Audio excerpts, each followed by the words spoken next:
What's up, everyone? We're here. It's Sunday.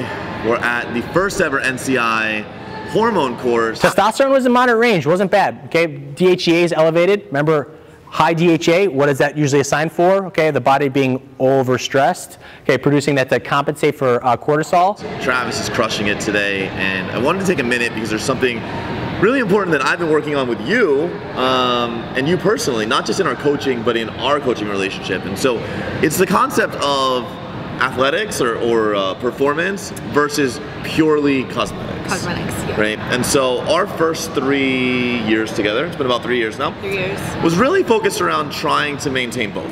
Yes. And not having an absolute in either. No. Even though in the beginning, I think you absolutely thought you wanted performance, but really kind of wanted a little bit of aesthetics always. Always, right? And that's cool because the truth is, everybody watching this, you're a vain creature. It's super okay. Yep. And actually, I think we need to get comfortable admitting that we all have some sort of vanity type desire. Because I think so many people want to downplay it. It's totally okay as a human being to want to look good. Because looking good usually leads to feeling good. Yeah. And that's totally acceptable. So, talk about the decision that we made this year. So the decision this year was basically I was going to shift from performance to aesthetics because, I mean, I'm going to be 34, let's be real, like I didn't really want to compete anymore. Like it was hard on my body, it was stressful, I was just so not ready to do the Open this year and I was kind of relieved about it. So what better perfect time to switch over to more aesthetics. It's really funny, you use the word shift, and I think a lot of people are going to watch this video and they're going to be like, what do you mean, why can't I have both? Right. Aren't there some top level CrossFitters that are super ripped? Yeah, of course. Right, so why can't we do both? Well, they're fueled very differently. They're completely fueled differently. So, I mean, if you're going to be competing in the sport of CrossFit, you need a lot of carbs for a lot of recovery. And that doesn't always support like a very aesthetic goal. I mean, you're gonna carry a lot of inflammation in your body, and the weight is constantly gonna be fluctuating. Right. So what we noticed with Amanda, and so there's a lot of people out there that are going to be like, well, performance aesthetics, the same thing, and it's really not. And so for her to perform her best, to feel her best, to function her best, and to really maintain optimal health status, right, we had to keep her closer to her body fat set point.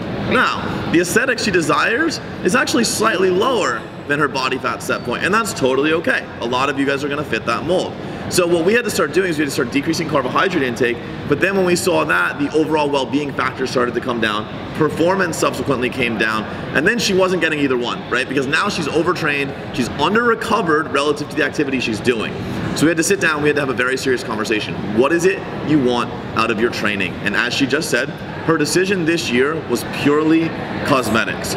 So, to a lot of people's surprise, what we've done is we've completely abandoned the really high intensity exercise protocols. Yeah. I.e. CrossFit. I.e. CrossFit. Now how hard was it for you to do that? Okay, so it was really hard for me to do that just because I like to push hard. I like to always feel that intensity. Like I like to leave the gym feeling like, oh my God, I was crushed by that workout. And kind of abandoning that was really difficult for me. I mean, it was more like pride than anything. Yeah. Like I feel like, shit, I'm not doing enough. Well, let's talk about that perception, right? Because don't you think that if you're working really hard, you should be losing a lot of fat or looking the way you want to look? Yes, but the thing is that, and I've bitched to you about this a lot, is like the scale never changed and it would actually even go up. And I'd be like, what is going on? Like, why is the scale going up? And it was like, my body was inflamed. And even working with clients, I'm like telling them, I'm like, you need to exercise less, you need to do this, this, this, and this. And I actually listened to myself for a second. I'm like, holy shit. I'm not sleeping at night. I like wake up a bunch of different times. It's like my gut's really disrupted. Like I had all these issues and like didn't even realize it. So yeah.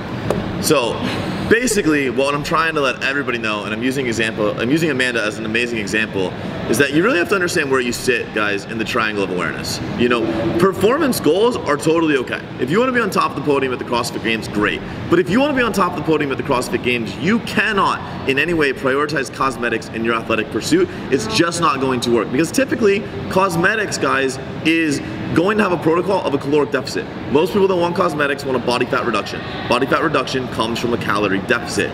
Calorie deficit implies inadequate recovery. It's just factual, we cannot get around it.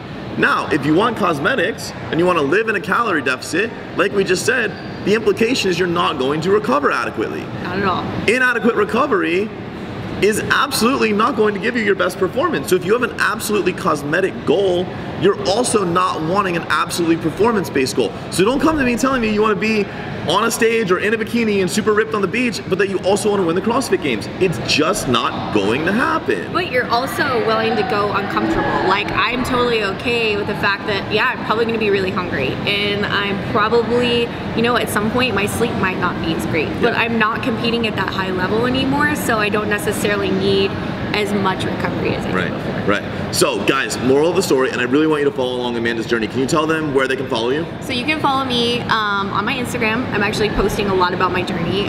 It's Amanda Borelli _IN3. Yep.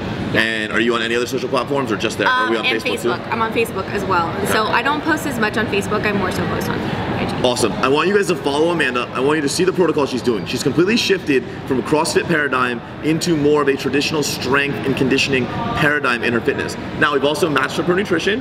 Shockingly to her, we really didn't reduce a lot of food in the beginning. No. We allowed her glycogen stores to resaturate. We've got her hormones under control. Now we're in an active fat loss phase. So what you guys are gonna see is you're gonna see fat loss created through a slightly less intensity, but more appropriate training relative to her and her lifestyle. I promise you guys, you're not gonna wanna miss this, because this is exactly what we've been preaching for multiple months and years. The proof is in the pudding. Mind blowing. She's gonna be shredded. It's gonna be awesome. Stay tuned.